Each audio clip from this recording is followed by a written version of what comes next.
అందరికీ నమస్తే అండి. ఇప్పుడు మన వీడియో ఏమంటే, అమ్మ యూట్యూబ్ ఛానల్ ఓపెన్ చేయాలనే ఐడియా మీకు ఎట్లా వచ్చింది అన్నట్లుగా మన వాళ్ళు కొంతమంది అడిగారు. 6 సంవత్సరాల ముందు యూట్యూబ్ అంటేనే నాకు ఏమాత్రం అవగాహన లేదండి. యూట్యూబ్ అని ఒకటి ఉంటుందని కూడా నాకు తెలీదు. అనుకోకుండా ఒకరోజు మా వారు తన ఆఫీస్ ట్యాబ్ ఇంట్లో మర్చిపోయి వెళ్ళిపోయారు. ఇంకా తను బయట జిల్లాలో పనిచేస్తారు కాబట్టి 10 రోజులకోసారి ఇంటికొచ్చేది. ఆ 15 రోజులు ట్యాబ్ నా దగ్గర ఉండడం వల్ల ట్యాబ్‌లో అవి ఇవి కలికాననమాట.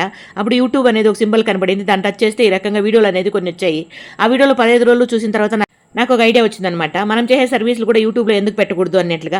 అనుకునిందే తడువుగా మా పెద్దమ్మాయికి ఫోన్ చేసి అడిగాను. ఇట్లా అనుకుంటున్నాను రా అన్నట్లుగా. ఇంక వెంటనే మా అమ్మ ఏమనిందంటే, మమ్మీ మీకు నేర్పిస్తే మీరు ఈజీగా చేయగలరు. అంత తెలివితేటలు మీకున్నాయి.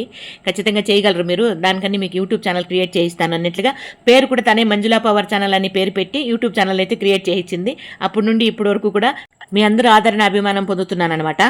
మన ఆశ్రమవాసులు 3 పొద్దులు పొట్ట నిండా భోంచేస్తున్నారంటే దానికి కారణం మన వ్యూవర్సు, మన సబ్స్క్రైబర్సు, మన అన్నదాతలు, మన దాతలు ఎన్నైనా చెప్పొచ్చు.